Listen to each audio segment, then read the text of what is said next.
What is going on, guys? Money Webby here, back again on Tuesday. I got a 15-game slate here tonight. I got it broken down for you with my money six of my favorite plays on the slate. Two pitchers, four batters to give you some great production. So before we get going, if you could drop a like in the video, that'd be greatly appreciated. Let's try to get over 70 likes on this one. Thank you if we can hit that. And let's hop right into it. So first guy out, I'm going to go with Yamamoto here. A 9,500 has shown some really good stuff so far this year and some tougher matchups against the Braves. 24 DraftKings points, a kind of a struggling start against Philly with 8, but he had 21 the time before that.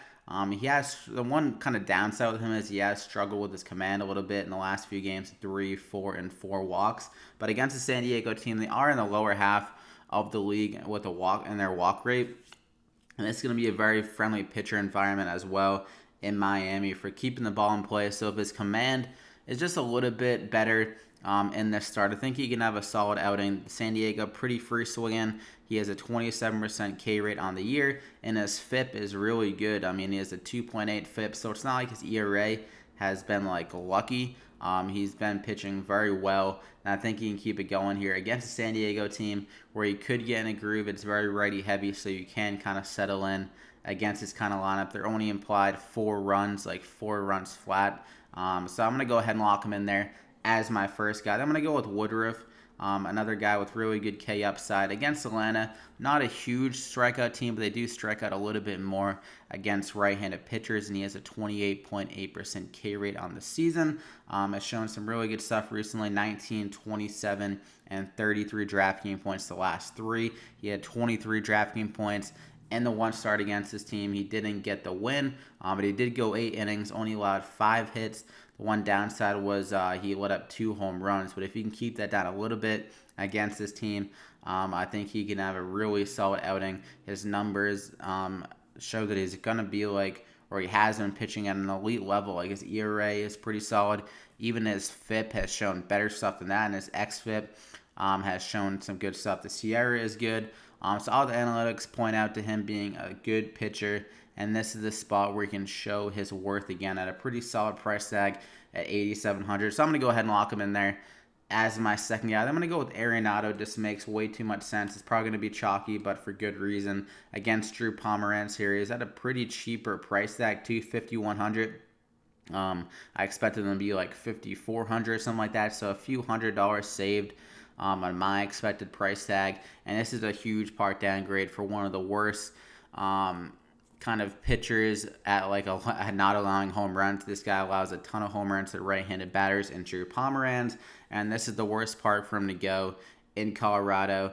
He's allowing 2.5 home runs per 9 to righties on the season, and Arenado absolutely mashes against lefties at 310 isolated power on the year. We know how good he is at home, a 360 average. 10.5 DraftKings points on average. So I'm going to go ahead and lock him in there as my first guy. This makes way too much sense. And I'm going to pair him up with Desmond, another guy that seems a little bit underpriced considering how well he's been doing against lefties on the season. They're implied over 7 runs, the Rockies that is, so they can absolutely go off in this matchup. Like I said, Pomeranz, he's a very kind of up and down pitcher, and he has this blow up starts where he allows like 10 runs in like a few innings, and I think this could be a kind of a situation where that happens with Desmond against lefties. So like I said, very good against them. 339 ISO and 417 WOBA. Another one of those hitters that just really does well in Coors Field. 7.7 DraftKings points on average. So I'm gonna go ahead and lock him in there as my second hitter. And then I'm gonna go with Nelson Cruz. At 4,600, another lefty masher, where that's pretty much the theme of the video. Guys that have really good home run ability against lefties. Another volatile pitcher in Steven Matz, allowing 2 home runs per 9 to righties on the season. Cruz, 333 ISO, so really good power against lefties, and a 69% hard contact rate, so more than like almost 2/3 of the time, or actually a little bit over 2/3 of the time against lefties. When he's making contact, he's absolutely smoking the ball. And Matz is a really volatile pitcher, one of the most volatile pitchers in the league. So I'm going to go ahead and lock him in there and hope it's a bad Matz start. For my fourth guy, Chris Davis, way too cheap for his upside at 3,400 here. Going against a guy that has had his number a little bit, but Chris Davis, always can snap out of a funk here and there and just drop like 30 DraftKings points any given night, no matter the matchup. So I think it's just way too cheap at 3,400.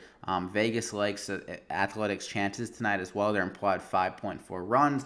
So Chris Davis in that cleanup spot can just really get after it and give us some really good upside with just one swing of the bat with like a couple RBI double or a home run, even against the bullpen against Seattle, because they're really bad. So even if Chris Davis isn't able to get to Marco Gonzalez, but the rest of the team is, and say Marco gets pulled like 4 innings or 5 innings through, that's like 4 innings against one of the worst bullpens. So Chris Davis can get it done in a multitude of ways. He's a 269 ISO versus lefties in the year, so another guy hitting for really good power against them. So I'm going to go ahead and lock him in there as my final guy. So you got 2 strikeout pitchers, some good upside strikeout ability. Then we got 4 guys, all with really good home run potential in their given matchups. So I hope you enjoyed it. Like I said, drop a like if you did. 70 plus likes would be appreciated. Thank you. And hit that sub button so you don't miss out. And any more videos, hit the bell icon after to get alerted every time I upload. But good luck here tonight. Hope you guys won a ton of money, and we'll see you back here again next time.